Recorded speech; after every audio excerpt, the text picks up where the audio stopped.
Existe uma lenda famosa e muito assustadora de que as tumbas dos faraós tinham várias maldições que ficavam gravadas sobre elas, ou em algum lugar próximo a elas. Seria uma ameaça para todos aqueles que lessem aquelas escritas, não tivessem a audácia ou a coragem de abri-las. A maldição sobre a tumba do faraó é a crença de que qualquer pessoa que por algum motivo viole a múmia de um faraó que viveu no Antigo Egito cairá em uma maldição severa, que todos aqueles que violarem a tumba morreriam em pouco tempo. Essa é uma lenda contemporânea que surgiu no início do século XX, mas alguns acontecimentos têm intrigado os pesquisadores do assunto. As maldições que rondam as tumbas dos faraós se mostraram muito eficazes em alguns casos.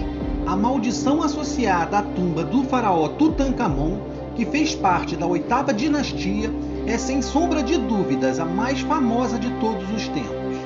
Afirmam que vários membros que participaram da descoberta ou da abertura da tumba do faraó Tutancâmon morreram tempos depois de causas sobrenaturais na sequência de uma maldição que estava na tumba do governante falecido. A verdade é que vários membros da equipe morreram alguns anos depois da descoberta, incluindo o ilustre Lord Carnarvon, que era promotor das escavações. Muitos autores negam que houvesse ali uma maldição, mas outros afirmam que Howard Carter encontrou na antecâmara um óstraco de argila com uma inscrição dizendo: "A morte vai atacar com seu tridente aqueles que perturbarem o repouso do faraó." A descoberta ocorreu em novembro de 1922. O arqueólogo Howard Carter entrou numa tumba que estava há tempos lacrada e deu uma olhada no que tinha dentro. Segundo documentos históricos e registros da época, ele disse para aqueles que o acompanhavam: "Aqui vejo maravilhas."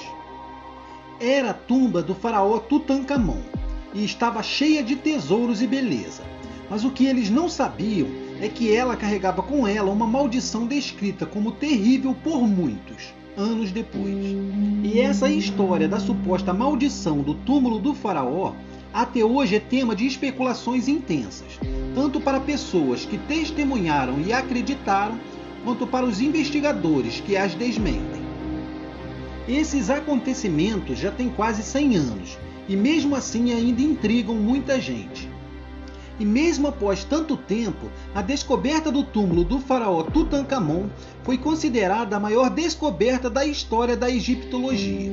Até porque a maioria dos túmulos dos faraós já havia sido saqueado por ladrões de túmulos séculos antes, mas a de Tutancâmon estava quase intacta. Após 3 meses recolhendo e classificando os tesouros da Câmara, Howard Carter e Lord Carnarvon, que era patrocinador da expedição, estavam com tudo pronto para abrir a câmara mortuária, onde estava o corpo mumificado do faraó Tutancâmon. O local era de impressionar. Havia 3 caixões de ouro maciço, um dentro do outro, e no interior deles o corpo de Tutancâmon.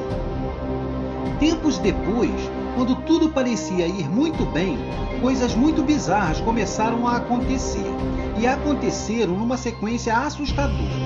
Parecia que a terrível maldição realmente existia, e pior, tudo indicava que ela começava a se cumprir, com cada membro da equipe que participou da descoberta ou da abertura da tumba do rei egípcio. Em abril de 1923, Lord Carnarvon morreu em circunstâncias muito estranhas. Ele se cortou ao fazer a barba, e o corte foi perto da picada de um mosquito, e a infecção lhe causou febre. Além do arqueólogo Howard Carter, outra pessoa que defendeu que a morte de Carnarvon foi causada por uma maldição foi Arthur Conan Doyle, que foi o autor dos livros de Sherlock Holmes. E essa maldição da tumba de Tutancâmon foi um dos maiores exemplos de histeria coletiva, juntando tanto evidências reais quanto com falsos fatos. Mas a verdade é que é inegável que uma série de acontecimentos e documentos carregam entre si uma certa estranheza difícil de afastar, até mesmo para as pessoas mais céticas. Para ter uma ideia dessa bizarrice, no dia em que Carter descobriu a entrada do túmulo de Tutankhamon, uma serpente entrou em sua casa e matou seu canário. Minutos depois que Carnarvon morreu, houve um blackout na cidade inteira, e seu cachorro 2 horas depois soltou um longo e alto uivo e morreu. Em 16 de maio foi a vez de George J. Gould morrer após visitar o túmulo. O motivo oficial da sua morte foi febre do Nilo. Nos meses que se passaram, mortes por motivos sinistros não paravam de acontecer. Foi então que a imprensa local começou a cobrir tudo de estranho que acontecia ligado à descoberta da tumba de Tutankhamon.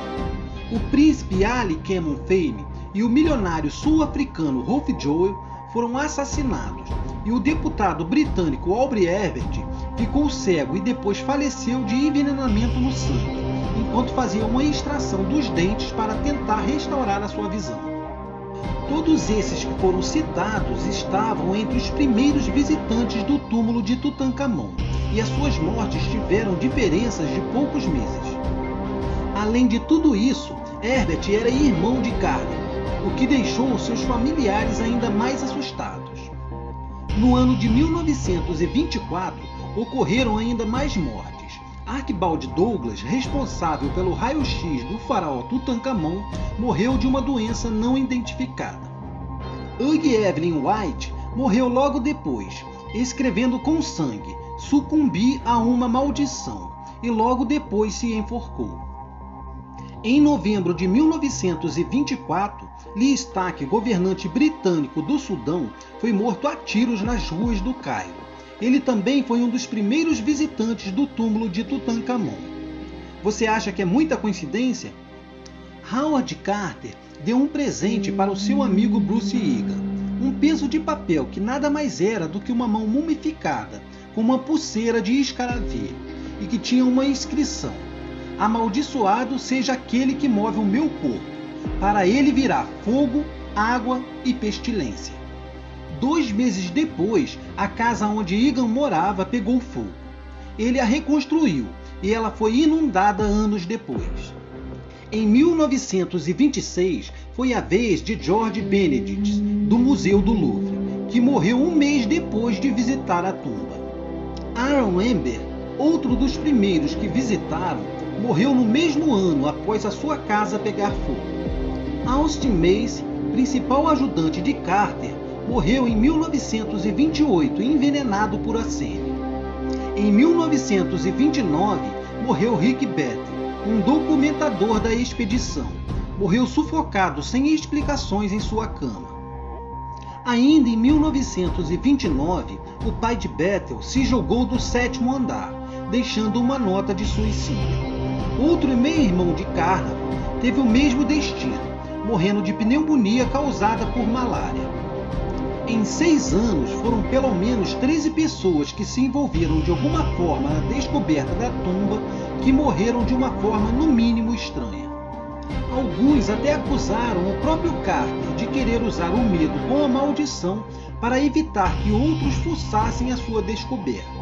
E você, comenta aqui embaixo o que você acha disso tudo. Se você gostou do vídeo, se inscreva no canal para receber mais conteúdos como esse. E não se esqueça de deixar aquele like. Um abraço a todos e até a próxima.